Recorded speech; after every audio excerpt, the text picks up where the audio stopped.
ये सब किसान पाठशाला के माध्यम से हो रहा है, पूरे भारत भर हो रहा है। तो आपको अभी आपके क्षेत्र में क्या क्या समस्या है, फसल कौन कौन सी ले रहे हैं आप, उसमें क्या हम किसान पाठशाला आपकी मदद कर सकते हैं, आपको क्या समस्या है उस पर क्या सोल्यूशन निकाल सकते हैं, ये आप अभी अभी चर्चा करते हैं खुलेआम। हमारा जो परिचय आपको दे दिया, हम किस किस विषय में काम करते हैं, क्या क्या काम करते हैं, वो तो सबने हमने बता दिया। लेकिन आपकी अभी आपकी तरफ से आने चाहिए कि हमें आपके लिए क्या करना है, आप क्या हमसे चाहते हैं और हम क्या आपके लिए कर सकते हैं, कौन सी फसल ले सकते हैं आप, कौन सी फसल में आगे बढ़ सकते हैं, उसमें हम क्या आपको गाइडलाइन दे सकते हैं, कौन कौन सी फसल लगे यहाँ पे। हाँ यहाँ पे तो ज़्यादातर तो क्या है कि धान और सोयाबीन की बरसाती फसल। हाँ, और अभी ज़्यादातर लोग गेहूँ लेते हैं 99% में। बाकी 1-2% में कोई सरसों लगा लेता है, जैसे धनिया वनिया लगा लेता है। हाँ, 2-4% लहसुन लग जाता है। लहसुन का भी रकबा है यहाँ पे, लहसुन काफ़ी होता है।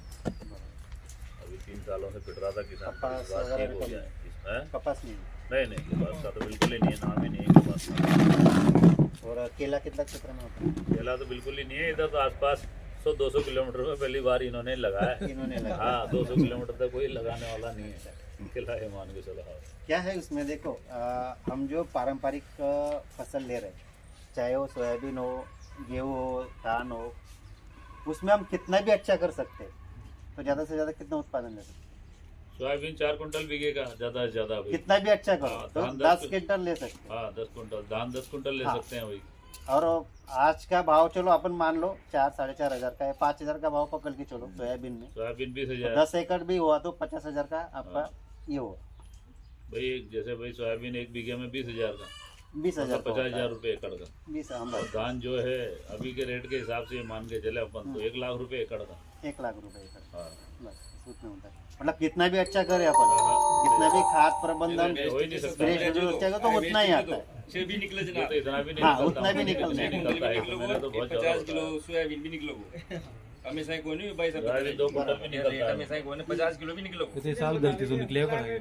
और सब 19-20 रहता है, ना, मतलब किसका अच्छा आता है, किसका और कम होता है। मतलब 2 बोरी भी डाउन निकलो, होता है। 50 किलो भी निकलो सोयाबीन। बराबर। अभी तो बोनी के समय भी दिक्कत हो रही है ना सोयाबीन बारिश आ की। जाओ तो फिर वो उमस जा भी सके। अभी पिछले 5-7 सालों से तो सोयाबीन बो के आया वो उगा है, जिसके बाद में समझ में आता है उगा है यार मेरे। आपके क्षेत्र में लगभग एक किसान के पास कितना क्षेत्र है, कितने एकड़ आता है एवरेज है? छोटे एवरेज है, छोटे किसान, हाँ, छोटे फिर भी 2 एकड़ 3 बीघा एकड़, के करीब वाले हैं ज्यादातर, 20 बीघा, 15 से 20 बीघा, मतलब एकड़ के अगर बात करें तो 3 से 5 एकड़, 7 एकड़। केले का गणेश समझा था। मतलब 3 से 5 एकड़ हाँ, एवरेज है।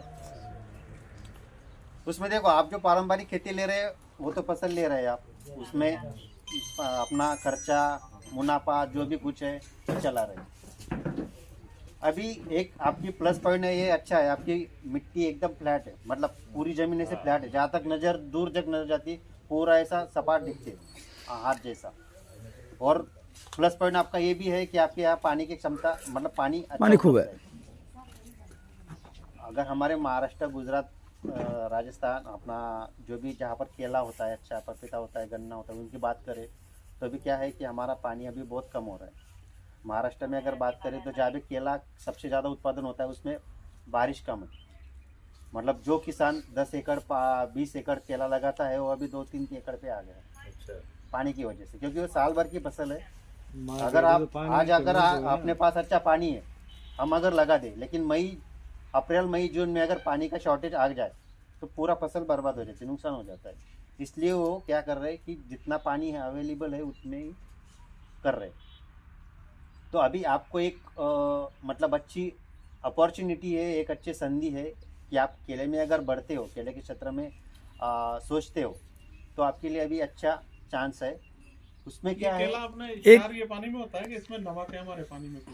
कितना TDS कितना है आपका? TDS बहुत है, 1200-1500 है यहाँ। 1215 है। हाँ, कितने फीट से आता है पानी? 300-250-300 बोरेंगे। अच्छा, सारा है। TDS ज्यादा है यहाँ। मोटर 180 फीट लास्ट है मोटर। मोटर। हाँ, मतलब 140-50 फीट पे डली हाँ, हुई। इससे ज्यादा नहीं जाती है। 170-80 मोटरें डाल देते हैं। पपड़ी बन जाती होगी पपड़ी पानी बन के जाती ऊपर। है। सफेद हो बाल्टी जाता है। सफेद हो वगैरह जाता है ना। सफेद हो जाता है। ज्यादातर मतलब फ्लड से ही हाँ। पानी देते होगे। वो फ्लड इरिगेशन ही हाँ, होता फ्लड से ड्रिप कम होगी। है। ड्रिप है ही नहीं ना। ड्रिप को नहीं बोलते। ड्रिप खेती में कौन ड्रिप लगाएगा? 1 एकड़ केला का कैलकुलेशन समझाओ। हाँ, एक अगर मैं छोटा सा बात समझाता हूँ आपको। एक अगर केला अगर आप लेते हो साल भर का, उसमें आता है लगभग शुरुआत से अगर करो आप निंदाई, गुड़ाई, कल्टीवेशन, मशागत, केले के पौधे, उसका खाद, दवा, सबकी अगर बात करें तो लगभग 1 एकड़ में आता है 80,000 से 1 लाख तक का खर्चा आता है। 80,000 से 1 लाख, वो कम ज़्यादा होता रहता है। किसी का अगर गठान लगाए तो पौधे का जो खर्चा होता है वो कम हो जाता है। मिट्टी अगर उसकी अच्छी है, सपोर्ट करती है, गोबर खाद उसके पास है, तो रासायनिक खाद कम डलता है। स्प्रे अगर वातावरण अच्छा रहा तो स्प्रे कम लगते हैं। तो एवरेजन 60,000, 80,000, 1 लाख तक का खर्चा आता है एवरेजन। उत्पादन की अगर बात करें तो आपके क्षेत्र में मिट्टी अच्छी है, पानी अच्छा उपलब्ध है, आप अगर मैनेजमेंट अच्छा करते हो तो लगभग 22 से 25 टन आपका उत्पादन आता है 1 एकड़ में। हाँ, और केले की अगर बात करें पूरे पिछले 5 साल की अगर बात करें तो रेट कभी 10 के नीचे नहीं गया। 12, 15, अभी तो आज का रेट है 20 के ऊपर चल रहा है। अभी तो 20 के ऊपर हाँ। का चल रहा है। और 3-4 महीने की अगर बात करें तो सबसे हाईएस्ट रेट मिला था केले को 30 के ऊपर, 30, 32, 34 रुपए भी मिला था। एवरेज 15-18 मान के चलो आप। 15-18 15 लगा के चलो, 10 के ऊपर ये मान के चलो, 12 से 15 अपन मान के चलते हैं। अगर उसकी बॉटम लाइन अगर आप 10 रुपए किलो का भी रेट पकड़ के चलते हैं एवरेज पूरा बॉटम लाइन, तो 22 टन का कर लो आप, 2 से 2.5 लाख आपका बनता है। और खर्चा आता है आपका 80 से 1 लाख रुपए, 80,000 से 1 लाख रुपए। ये होगा पहले साल का। हम पूरे भारत भर किसान पाठशाला, बी किसान ग्रुप किसानों को सलाह देते हैं कि भाई केला अगर आप लेते हो तो 1 साल की कभी सोचो मत, वो लेना है आपको कम से कम 3 साल से 5 साल का प्लान करके, योजना बना के। क्योंकि क्या होता है केले में जो खाद, बीज और निंदाई गुड़ाई, मशागत, इसमें सबसे ज़्यादा खर्च होता है शुरू में शुरू में होता है हाँ, बस। वो अगर आप बचा लेते हो ये तो पहले साल ही आपको मशागत करनी है। पलटी, पलाव, रोटावेटर जो कुछ हो पहले साल करना है आपको। बाद में पौधा एक पहले साल ही लेना है। 4 साल तो फिर फ्रीज है। वो पहले 1 साल ही दिक्कत पौधा आती है, लेना उससे कोई दिक्कत आपको। नहीं है। और जो खाद वगैरह है वो पहले साल ही ज़्यादा डालना है, मतलब जो हम शेड्यूल देते हैं उसके हिसाब से। दूसरे साल में आपका निंदा, अपना ये पलटी पलाव जो होता है, रोटावेटर, वो खर्चा आपका माइनस हो जाता है। उसमें पौधे का खर्चा माइनस हो जाता है। जो खाद देते हैं आप, खाद 25% हो जाता है। 75% तो आपने पहले साल में दे दिया, दूसरे साल में 25%, 30% होता है। स्प्रे पूरा मतलब 0 हो जाता है। और जो निंदाई गुड़ाई वो तो कम हो जाती है दूसरे साल में। मतलब मान के चलो पहले साल में आप 80,000 से 1 लाख खर्चा करते हो, दूसरे साल में आपको 15 से 20, 25,000 तक खर्चा करना पड़ता है। और उत्पादन जितना पहले साल में आता है उससे 3 टन ज़्यादा आता है। मतलब पहले साल में अगर 22 टन आता है, दूसरे साल में आपको दूसरी कटिंग में 25 टन आएगा, तीसरी कटिंग में लोगे आप तो 28 से 30 टन आएगा। फिर वो बढ़ता जाता है। आपका खर्चा एक साइड में कम होता जाता है, उत्पादन बढ़ते जाता है। 3 साल की अगर बात करें अपन, 3 साल में अगर केला अपने खेत में रखते और आपने जैसा कैलकुलेशन किया हिसाब का, तो आप मान के चलो कि आपको केला कितना देता है, पैसा देता है। हमारा जो क्षेत्र था पारंपरिक रूप से जो खेती करते थे पहले, हमारे इधर ज्वार लेते थे, बाजरा लेते थे, कपास लेते थे।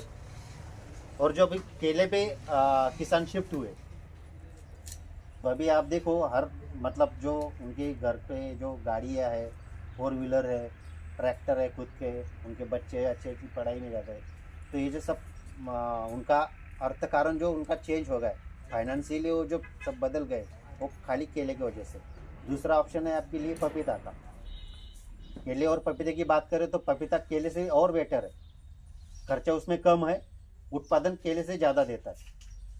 पपीते की अगर मैं थोड़ा समझाऊँ आपको इन शॉर्ट में, तो पपीते का एक फल, एक झाड़ मान के चलो उसमें 50 किलो एवरेजन आता है, 50 किलो फल उसमें आते कम से कम। साधारण मैनेजमेंट हुआ तो, अच्छा मैनेजमेंट हुआ तो 80 किलो 100 किलो 120 किलो 150 किलो तक भी जाता है पपीता। बॉटम लाइन मान के चलो आप 50 किलो एक पेड़ पे आ रहा है। पपीते का भी वही रेट है, 10-12 रुपये अभी चल रहा है, 5 के नीचे कभी आया नहीं। हम बॉटम लाइन मान के चले 5 रुपये का, 5 रुपये केले का, हम 5 रुपये रेट 1 किलो का, 50 किलो एक झाड़ पे माल आता है, प्रोडक्शन आता है। तो कितना पैसा बनता है? 250 रुपये एक झाड़ का खर्चा उसमें आता है, 40 से 45 रुपये। तो फिर भी आपको 200 रुपये एक पपीते का पेड़ देता है। तो आप एक क्षेत्र में अगर 1000 पौधे भी लगाते हो तो भी आपको उतना बनता है, 2-2.5 लाख रुपए आराम से बनता है। ये मैं खाली कैलकुलेशन बता रहा हूँ, बाकी इसमें वातावरण, सपोर्ट, मार्केट, ये सब चीज़ें उसमें विचार करके हमने बताया शेड्यूल। एवरेजन बॉटम लाइन की मैं बात कर रहा हूँ, इतना देता है केला और पपीता, जितना हमें ना धान देगा ना कपास देगा। प्याज दे सकता है, प्याज होता है आपके इधर? प्याज कोई भी नहीं करते हैं। करता। लॉटरी सिस्टम है। नहीं करता हूँ, कोई भी नहीं करता। हाँ, लॉटरी सिस्टम है प्याज में भी। अभी इस साल की बात करें तो प्याज नहीं, पहले बेच बम्पर दिया ना, देगा। मैंने तो पहले बेच दिया 18-20 रुपए में बेच दिया। बाद में हुआ 50 रुपए किलो। अभी हुआ नुकसान हो गया। 50 के आसपास रेट चल रहा है इसका। तो यही फसल है जो मार्केट के हिसाब से हमें किसानों को सोचना पड़ेगा। पारंपरिक खेती में हम उतना ही कर रहे हैं जितना हम सालों साल कर रहे हैं। ये टाइम दे रहा तो थोड़ी प्याज फांगू ले उबड़े लग गया ना। अवार है ना, न भाई मना बेचो हमारो लाल वाला प्याज आ गया 1-2 अक्टूबर में बेचो मना, 20 सितंबर को बेचना चालू कर दिया। अभी आपके कुछ सवाल अगर है, कुछ आपके प्रश्न है तो बताइए, हम हमारी तरफ से आपको गाइडलाइन देंगे। जो फसल ले रहे हैं आप केला उसमें- जैसे अभी लू में झुलसेगा तो फिर ये क्या करेंगे? मतलब लू में झुलस इसके जाएगा। लिए क्लाइमेट का, अपना वातावरण में क्लाइमेट कंडीशन करना पड़ेगा अपने फील्ड पे। जैसा ये गन्ना घास है चारों ओर, ये कंपलसरी लगाना है। चौड़ाई में कितने फीट? एक लाइन लगा सकते हैं। देखो ना यहाँ ये लग रहा है इस हिसाब से बस। बस इसी हिसाब से। झुलसेगा नहीं। लोग बाग तो गन्नो ही सोचता होगा, नहीं आता होगा जी।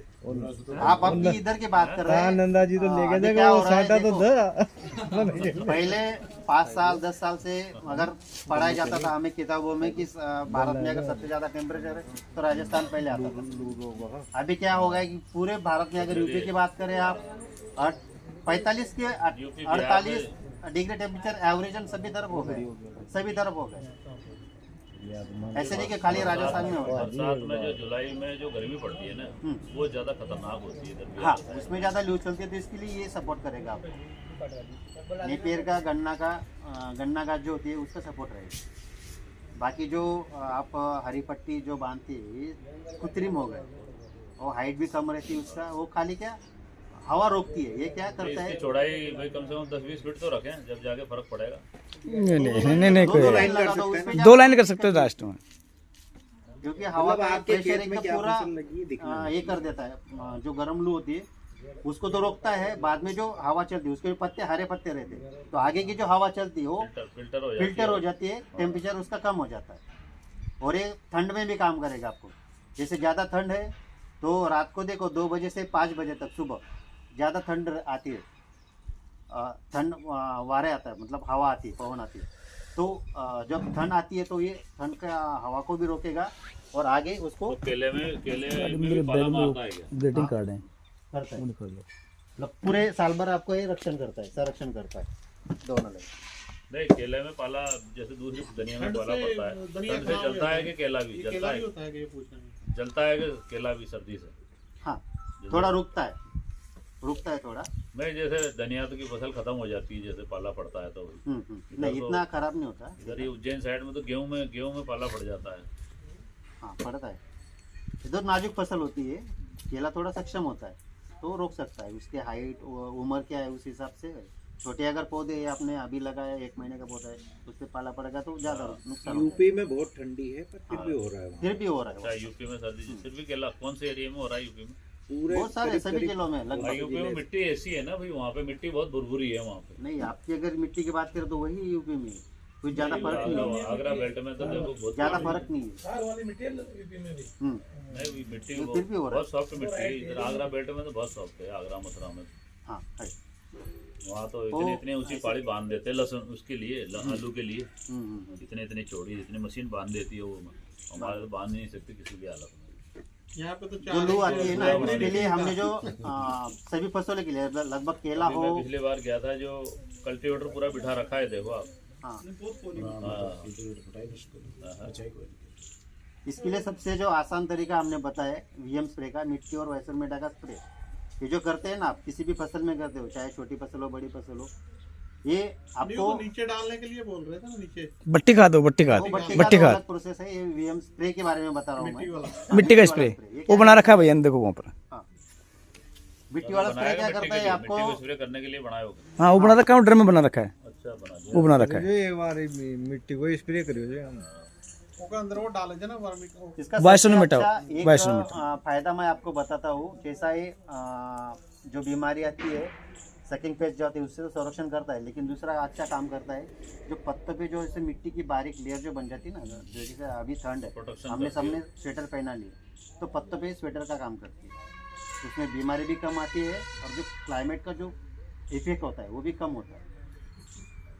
हम हमारे महाराष्ट्र में, मैं घर की खुद की खेती में प्याज वगैरह सब करते हैं, तो खाली मिट्टी का स्प्रे, जैसे भी वातावरण बदलता, हमारे पिताजी को एक आदत ही पड़ गई अच्छा 1 साल से, 1-1.5 साल से, जैसे भी वातावरण बदलता आता है वो तो पहले स्प्रे कर देते सभी फसल वो बारिश आओ, गर्मी आए, ठंड आए, कुछ भी हो, प्रोटेक्शन हो जाता है, अपने मन को समाधान मिलता है उनको। मिट्टी का स्प्रे कर हाँ, दिया था। कर दिया तो सबसे आसान तरीका है, कोई शुरू खर्चा बनाने नहीं। में ही है, नहीं, एक बार मिट्टी बना का लिया। स्प्रे पर करेंगे तो कोई पंप कौन सा चलेगा उसमें? पंप अपना जो रेगुलर पंप है उसमें पानी 2 बार पानी कपड़े छान के देना पड़ेगा से इसमें। छान लेना है, खाली 2 कपड़े बार। छानना है तो इसको। क्या है उसकी एक मिट्टी है ना, उसको फेंक देनी है, पानी मटमैला पानी है वो काम लेना है बस। अब 200 लीटर ड्रम में 20 किलो मिट्टी, 5 फीट गहरा गड्ढा कर लो एक बार, बस उसके ऊपर से नीचे तक की मिट्टी निकालो। आज जैसे शाम को डाल दिया, कल का दिन रहने तो परसों उसको स्प्रे करो। हमारे यहाँ गड्ढा तो जेसीबी से होएगा इतना बड़ा। अच्छा, कड़क हो गई। दिन भर में तो आदमी नहीं खोदे एक गड्ढा 5 फुट गहरा। नहीं, चार- एक ही बार चलाना है, एक ही बार खोलना है। करना है, बस लगेगी एक ही आपको, बार एक ही करना बार है। मेहनत फिर लगेगी। हमेशा उसमें से ही लेना है। हाँ, उससे काट काट के बस ले बस हाँ, काट के लेना। काट के लेना। 20 लीटर 20 किलो एक ड्रम में। बस। जैसा हमारा गांव में दवाई का दुकान होता है, इंसान के लिए मेडिकल रहता है, वैसा अपने खेत का वो दुकान रहता है। मतलब मिट्टी नीचे की लेनी रहती है ना। ऊपर से लेकर नीचे अच्छा ऊपर ऊपर से से नीचे। नीचे तक नीचे तो तीनों लेयर यहाँ पे। नीचे से 5 फुट के बाद पीली मिट्टी पीली है। मिट्टी है 3-4 तो फुट। चलता है ना, कोई दिक्कत नहीं, कोई दिक्कत नहीं। कई जगह पे तो 2 फुट पे ही 1 फुट पे। कोई दिक्कत नहीं। और इसके अंदर वो कल्चर वगैरह भी डाल सकते हैं अपन वो। ये तो डाल सकते हैं, क्योंकि वो मिट्टी एक कल्चर है, मिट्टी एक कल्चर है, उसके बाहर की जीवाणु कोई खाद जरूरत बोलते नहीं हैं है जिसको। हाँ? जीवाणु खाद आती है ना वो। हाँ, जीवन उसमें उसमें ही आपका रहता है ना, माइक्रोन्यूट्रिएंट भी बैक्टीरिया बहुत सब हद उसमें तक cover उसमें भंडार है, सब मिट्टी में ही भंडार है। हम जबरन हमारी मतलब दिमाग में डाल दिया है कि कुछ बाहर से लाओ और डालो, खाली मिट्टी में ही सब कुछ है, बस वो सोच हमको बदलनी है। ऊपर क्या है कि पहले मिट्टी उपजाऊ थी, लेकिन जैसे कल्टीवेशन हम बार बार करते हैं, चारा मार डालते हैं, खाद डालते हैं, तो सब जो बैक्टीरिया जो काम के थे वो सब नीचे चल जाते हैं। तो इसलिए हम 3 से 5 फीट का गड्ढा बोलते हैं, क्योंकि बैक्टीरिया उसमें ज़्यादा जीवित है, सब भंडार उसमें है। 2-3 फीट तक तो हमने तो गहराई वगैरह जो निंदाई गुड़ा जो कल्टीवेशन किया है उसमें तो खड़क हो गई है 1 से 1.5 फीट तक, बीच में भुरभुरी मिट्टी नीचे लगती है हमें। यूपी में बात करें तो यूपी में क्या है, बहुत सारे किसानों के पास ऐसी छोटी छोटी खेत है, तो गड्ढा कहाँ से खोदे ये उनको समस्या है बड़ी। तो ऐसे कुछ किसानों ने ये किया है कि भाई मेरे हिसाब से तो मिट्टी बेचने लगे अभी। अच्छा 20 किलो मिट्टी ले जाओ 50 रुपए में। ये जैसे बरसात में इसमें पानी भर जाए केला, ये मरेगा ये पानी में, ज्यादा पानी में? कितने दिन रुकता है पानी? पानी जैसे बरसात 10 दिन लगातार होती है तो 10 दिन भरा रहेगा। भरा रहेगा। कितने फीट तक रहता है पानी? पानी ज्यादा नहीं, 6 इंच 4 इंच 3 इंच 2 इंच। अच्छा, कोई फर्क नहीं पड़ रहा तो हाँ निकासी के लिए जगह होनी चाहिए उसमें। खेत को नहीं, जैसे तालाब जैसे ठहराव नहीं होना चाहिए पानी को। खेत को हमारे खेत ढलान वाला- तालाब की तरह ठहराव हुई है, कंप्यूटर लेवलिंग हो अरे रही है। ढलान वाला बनाओ ना ढलान खेत बनाना को, पड़ेगा ढलान बनाओ खेत खेत में, ढलान वाला खेत बनाओ थोड़ा। ढलान वाला खेत बना, हाँ। या फिर उसमें ये भी कर सकते हैं। यूपी में भी ऐसी समस्या है, जो गंगा किनारे की जो है ना, वहाँ तो अगर बहुत बाढ़ आ जाती है तो खेत में पानी आ जाता है, तो क्या करते हैं, एक निकासी के लिए चारों ओर 2-2 फीट की गहरी एक नाली बना देते थे। तो जब ओवरलेट पानी होता है तो सब नाली में नीचे चला जाता है। ये खेत में पानी कम 70-30 होगा। जो बेड बनेगा ना हमारा, वो भी जैसे यहाँ पर अभी भैया ने किया होगा। उसमें पानी ले ले, नहीं उधर ले, तो बल्ब ले। नाली अपन इसीलिए बनाते हैं कि वो बेड जो बने हमारा, उसका पानी नाली में आ जाए और नाली से तुरंत बाहर हो जाए।